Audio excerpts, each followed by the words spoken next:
एक लायन और एक कैमल में एक बहुत बड़ा डिफरेंस होता है, जो कि है रिस्पॉन्सिबिलिटी का, डिग्री ऑफ रिस्पॉन्सिबिलिटी। एक लायन हमेशा से अपने एक्शन के लिए रिस्पॉन्सिबल होता है। उसके हर एक एक्शन क्रिस्टल क्लियर होता है, उसकी इंटेंशन एकदम साफ होती है। और दूसरी तरफ अगर आप कैमल को देखेंगे, तो एक कैमल हमेशा से यही चाहता है कि लोग उसके ऊपर रिस्पॉन्सिबिलिटी लाद दें, ताकि वो खुद कुछ चीज़ के लिए कभी रिस्पॉन्सिबल ना रहे। उसे हमेशा से दोष देने को मिल जाए कि वो इंसान की वजह से आज मेरी लाइफ ऐसी है। उसे लाइफ में हमेशा एक मास्टर की तलाश होती है, जो कि हमेशा उसकी लाइफ को डोमिनेट करे, उसकी लाइफ को डिक्टेट करे। पूरी दुनिया में आप बेसिकली दो तरह के माइंडसेट के लोग को देखेंगे। ये दो तरह के माइंडसेट है जो एक व्यक्ति की लाइफ डिसाइड करती है कि वो फ्री होकर जिएगा या फिर वो कैमल की तरह अपनी पूरी लाइफ रिस्पॉन्सिबिलिटी से दबा रहेगा और कभी वो फ्रीडम का एहसास नहीं होगा उसे। एक लायन माइंडसेट वो होता है जो कि खुद पे ट्रेमेंडस ट्रस्ट करता है। इवन सिचुएशन कितनी भी वर्स हो जाए, लेकिन वो हमेशा खुद का 100% देगा। ऐसे बहुत ही कम लोग हैं होते हैं जो कि ये स्टेट में जीते हैं, जो कि एक लायन माइंडसेट के होते हैं। पूरी ह्यूमैनिटी एक तरह से हम देखें तो एक डेड स्टेट में जीती है। बेसिकली पूरी ह्यूमैनिटी यही चाहती है कि वो दूसरे उनके ऊपर रिस्पॉन्सिबिलिटी लाद दें, और वो कुछ ना कुछ बहाना दे सके कि इसकी वजह से आज मेरी लाइफ ऐसी है।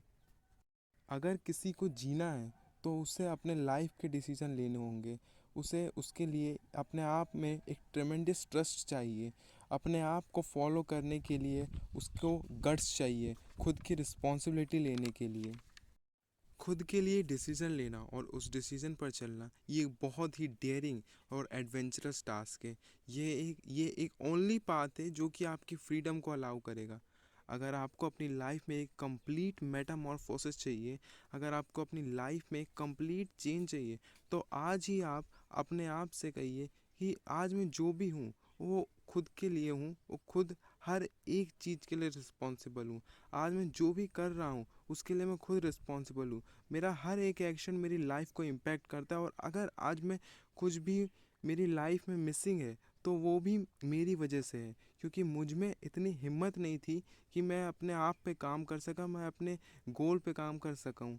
अगर आप सच में अपने आप के लिए रिस्पॉन्सिबल फील करेंगे, जिसके लिए खुद में एक ट्रेमेंडस करेज चाहिए, तो आप अपने अंदर से एक पावर का फ्लो महसूस कर सकेंगे। क्योंकि अब अब तक हमेशा आपने दूसरों को रिस्पॉन्सिबल बनाया है, और अब आपने खुद ही सारी रिस्पॉन्सिबिलिटी खुद ले ली है।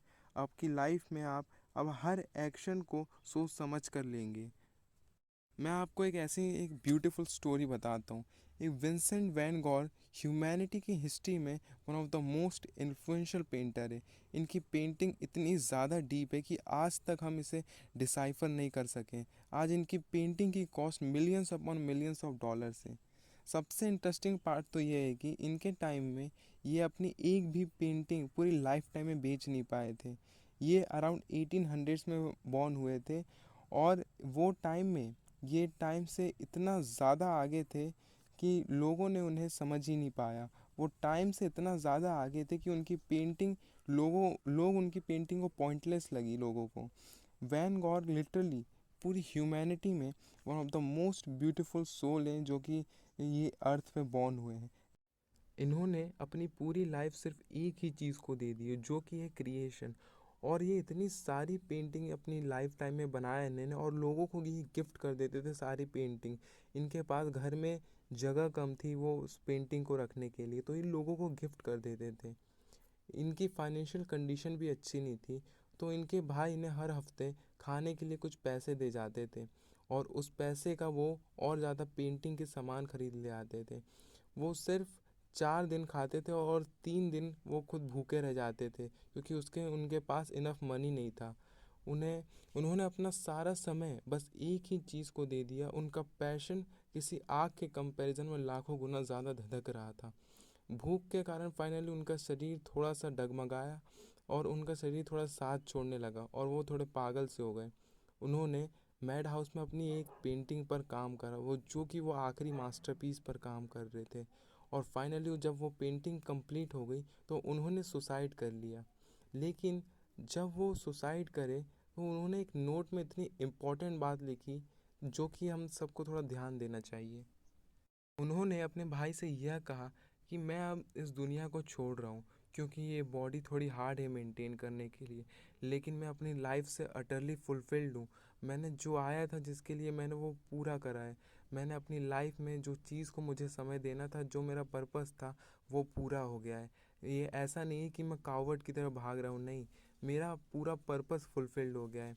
अब ऐसा कुछ नहीं जो ज़िंदगी में मेरे लिए बचा है, और मैं अब जा रहा हूँ। ये उनका आखिरी संदेश था। ये इंसान, इनकी लाइफ में इतने सारे स्ट्रगल आए, इनकी लाइफ पूरी स्ट्रगल से भरी हुई थी, लेकिन इन्होंने कभी कंप्लेन नहीं करा अपनी लाइफ के बारे में। इनफैक्ट ये ग्रेटफुल थे। जब एक इंसान खुद की रिस्पॉन्सिबिलिटी लेता है तो वो अपने हर एक एक्शन में फुलफिल्ड रहता है, क्योंकि वो अपने दिल की कर रहा है। और जब वो डेथ का मोमेंट आता है तो वो वॉरियर की तरह जाता है, ना कि एक कावर्ड की तरह।